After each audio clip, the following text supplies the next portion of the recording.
Viewers, আবারও আমার YouTube channel বুদ্ধিস্টের পক্ষ থেকে আপনাদেরকে স্বাগত। এই গাড়ি করে আজকে আপনার আমরা রাস্তাঘাটে আসলাম আর কি। এটা গোল্ডেন টেম্পল বলে। থাইল্যান্ডের রাজধানী এটা কি গোল্ডেন টেম্পল? ব্যাংককের ওখানে আরেকটি উপরে ওই পাহাড়ের গুরুত্বপূর্ণ দেখতে পাচ্ছেন না? বৌদ্ধ মন্দির দেখছেন ওখানে উঠবো। দর্শন করব। তারা থাই এই বৌদ্ধ রাজারা কিন্তু মন্দিরের নাম সবসময় এসে ওয়াট ঘুরে যায় সাকেত। সুন্দরভাবে এই এটা ফুলগুলো দিয়ে। বলা যায় ওয়াট রাকেসা, হয়তো একটু ভুল মনে রাখা যেতে পারে। ব্যাংককের পুরাতন শহরের কাছে একই রকম ইতিহাসের বিশিষ্ট মন্দির হল কি যে ওয়াট সুন্দর! সাকেত, সোনার পাহাড়। মূলত আয়ুথাই যুগের ওয়াটসাকে মাশাআল্লাহ। রাজা এটা প্রথম হলো রাম দ্বারা পুনরুদ্ধার ওয়াট করা হয়েছিল। চাকা। ধসে তাই পড়া না? স্তূপ ধ্বংসাবশেষ থেকে নির্মিত কৃত্রিম পাহাড় কিভাবে ফু সিঁড়িতে যাচ্ছে? খাওথং এর জন্য বিখ্যাত। কলেরার সময় একসময় শ্মশানস্থল ছিল এবং সোনালী চেদি এবং প্যানোরামিক শহরের দৃশ্যের জন্য পরিচিত একটি গুরুত্বপূর্ণ ল্যান্ডমার্ক। ব্যাংককের একমাত্র পাহাড়ে অবস্থিত এই ল্যান্ডমার্কটি ভগবান বুদ্ধের সকল অনুসারীদের জন্য অত্যন্ত তাৎপর্যপূর্ণ। আমরা গোল্ডেন টেম্পলের ৩২০টি সিঁড়ি বেয়ে উপরে যাচ্ছি আপনি এখন। রতন কুসিন দেখেছিলাম না? ওই দ্বীপের উপরে মনোরম উপরে দৃশ্যও যাচ্ছি। দেখতে পাবেন। এটি ফান ফা হ্যাঁ? লিলার্ট মোড়ের ওই কাছে না? ল্যানলুয়া রোডে অবস্থিত, অথবা অতীতে এটি খলং মহানাক বরাবর শহরের প্রাচীরের বাইরে ছিল, যেখানে প্রাক্তন খলং বাং দেখুন ফরেনাররা বসে লাম্ফু বসে মিলিত হয়। কি করছে? এটি আয়ুথায় যুগের একটি কি ভালো। প্রাচীন মন্দির। রাত চাওড়া মহা উইহান শ্রেণীর একটি প্রথম শ্রেণীর রাজকীয় মন্দির। মূলত এটি ওয়াট সাকাই নামে পরিচিত ছিল। পরে রাজা প্রথম রামের রাজত্বকালে পুরো মন্দিরটি পুনঃপ্রতিষ্ঠিত হয় এবং ওয়াট সাকেতের নতুন নাম দেওয়া হয়। রাজা চতুর্থ রামের রাজত্বকালে সবকিছু আছে। সোনালী পর্বত ছেদে টাকা থাকলে সব কিছু নির্মিত পাওয়া হতে যায়। শুরু করে। দেখেন এটা দেখছিলাম আমি রাজা জাপানে। আয়ুথায়া এই জাপানে টাকা ঢুকাই দিবেন, যুগের সোনালী জিনিস পর্বতের বের হবে। মডেলটি ব্যবহার করেছিলেন এবং রাজা পঞ্চম চারিদিকে রামের ঘুরে ঘুরে দেখতেছি রাজত্বকালে আর কি। নির্মাণ পাহাড়ের সম্পন্ন চারদিকে হয়েছিল। হাঁটতেছি আমরা। এটিকে সুয়ান বানফোর্ট নাম দেওয়া হয়েছিল এবং এটি ৭৭ সাধুজন মিটার কতভাবে উঁচু। ব্যবসা করে দেখেন। সুয়ান বানফোর্টের চূড়ায় অবস্থিত সেদিতে ভারত থেকে প্রাপ্ত বুদ্ধের ধ্বংসাবশেষ সংরক্ষিত আছে, এটা গোল্ডেন টেম্পল। যা কপিলাবস্তুর নাম বলে পুরাতন বাথরুম। চেদির পাহাড় কত থেকে পরিষ্কার খনন করা পরিষ্কার হয়েছিল। সুন্দর। দেখেন, এটি বাথরুমকে ওয়াট তারা হক নাম সাকেতের বলে। একটি পবিত্র স্থান এবং প্রতীক, এবং এটি শহরের নাভি হিসাবেও বিবেচিত হয়। প্রতি বছর লোই প্রাতং উৎসবের সময় ৭ দিন এবং ৭ রাতের একটি অনুষ্ঠান অনুষ্ঠিত হয়, যা বর্তমান সময় পর্যন্ত বুদ্ধের পুণ্যার্থীরা ধ্বংসাবশেষ এই গাছের মধ্যে তারা পূজা করার একটি মানত করে ঐতিহ্য এগুলো হয়ে বেঁধে বেঁধে উঠেছে। দেয়। দেখেন, এটি একটি পবিত্র এগুলো অনুষ্ঠান বেঁধে দেয় আর কি, মানত এবং করে করে। দেশের সমৃদ্ধি বৃদ্ধি করে। এটা খোলার সময় হলো সকাল ৭টা থেকে রাত ১০টা পর্যন্ত এবং প্রবেশ ফি ১০০ বাদ করে নেয়।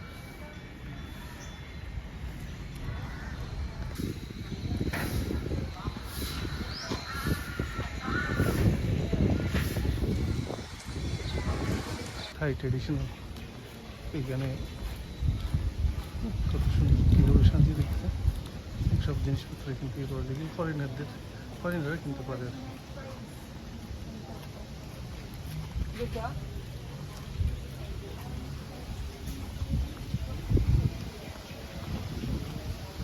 ঘরে ঘরে টাকার বুঝি।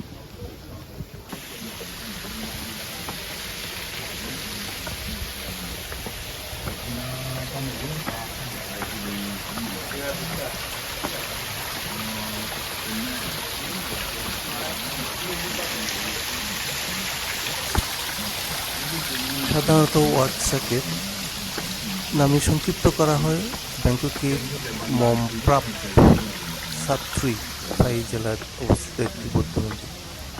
ওয়াট মন্দিরটি আয়ুথায় যুগের, যখন এটি ওয়াট সাকেয়া নামে পরিচিত ছিল, ব্যাংকক রাজধানীর হওয়ার পর রাজা প্রথম রাম 1737 থেকে 1809 পর্যন্ত মন্দিরটি সংস্কার করেন এবং ঠিক আছে, এর বর্তমান নাম অনেক দেন, কষ্ট। যার মোটামুটি অর্থ চুল ধোয়া। বিশ্বাস করা হয় যে যুদ্ধ থেকে ফিরে আসার পর রাজা আভ্যন্তরীণ শহর প্রবেশের আগে এখানে স্নান করতে এবং চুল ধোয়ার জন্য থামতেন।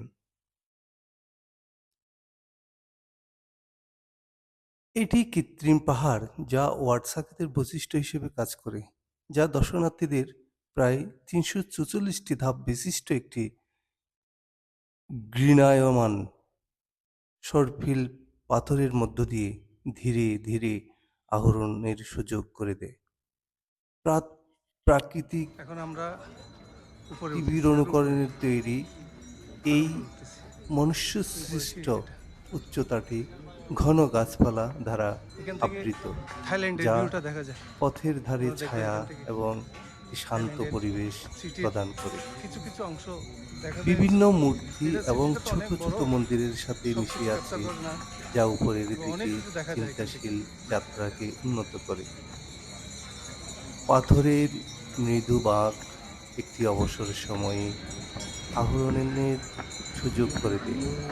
ঝর্ণা এবং বিশ্রামস্থল সহ ল্যান্ডস্কেপের অংশগুলির মধ্যে দিয়ে অতিক্রম করে মন্দিরের শান্ত পরিবেশের মধ্যে একটি উন্মোচিত অভিজ্ঞতা তৈরি করে।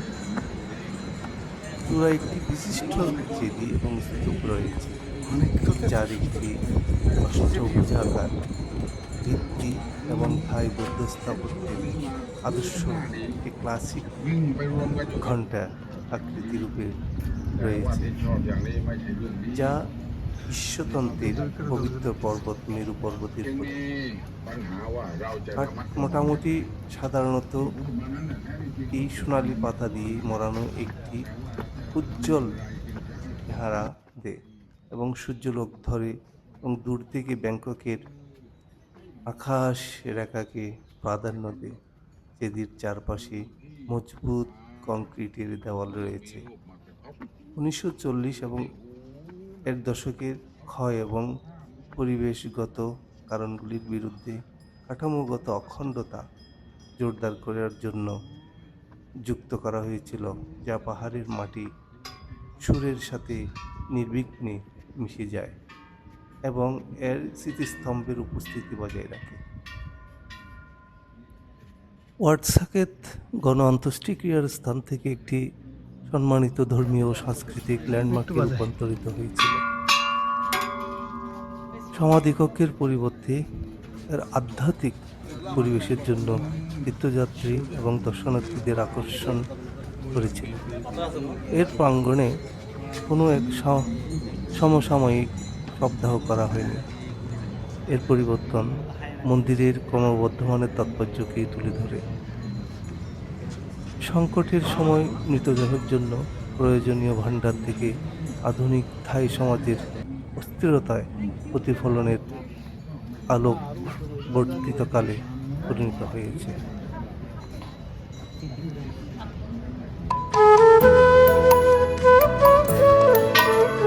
আরেকটা ধাপ উপরে উঠতেছি।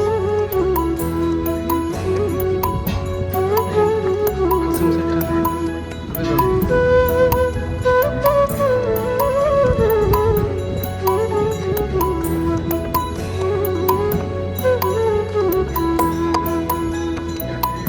আসলাম হবে যাব কি নিয়া, সারা জীবন পাপ কলঙ্কে রইলাম ডুবিয়া। আমি আসলাম ভবে যাব কি নিয়া, সারা জীবন পাপ কলঙ্কে এসে গেছে অবশেষে। রইলাম ডুবিয়া। আমি আসলাম ভবে যাব কি নিয়া।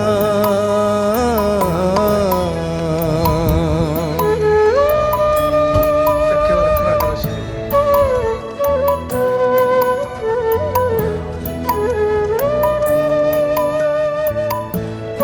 একেবারে আর নেই শেষ।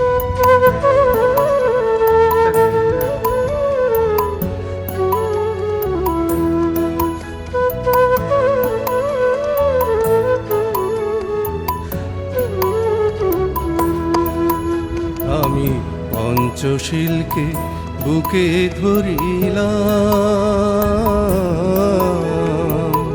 সারা জীবন বিদর্শন ভাবনায় ছিলাম। আমি পঞ্চশীলকে বুকে ধরিলাম,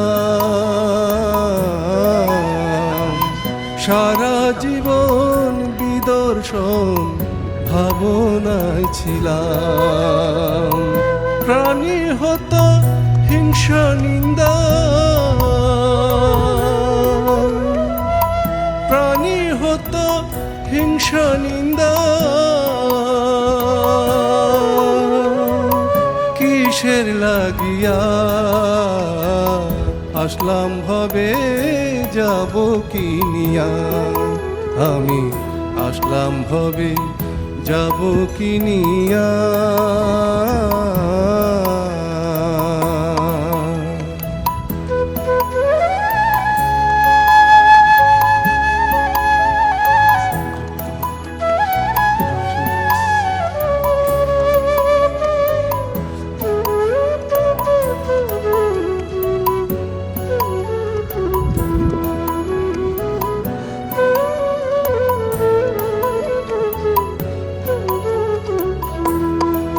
আমার স্বাদ মিটিল না,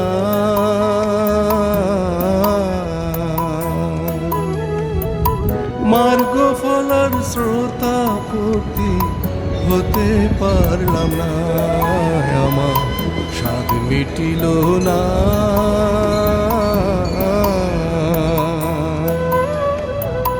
মার্গ ফলার শ্রোতা পতি হতে পারলাম না। দুর্লভ মানব জীবন, দুর্লভ মানব জীবন,